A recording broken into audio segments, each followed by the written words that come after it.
So as you can see, this is a very simple method. It's all about just finding the market first and then putting a product in front of that market.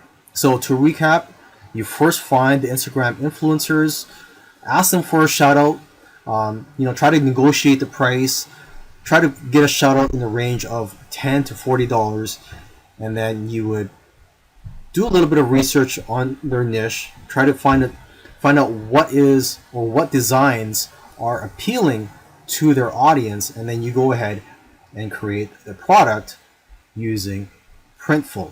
Okay, and then once you get the hang of this and you start profiting from it, you can eventually scale up. I recommend you try to develop a system for your business so you can scale up faster.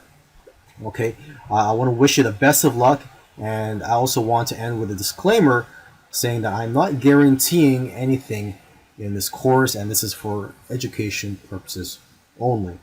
So again, I want to wish you the best of luck, and let me know if you have any other questions about this method.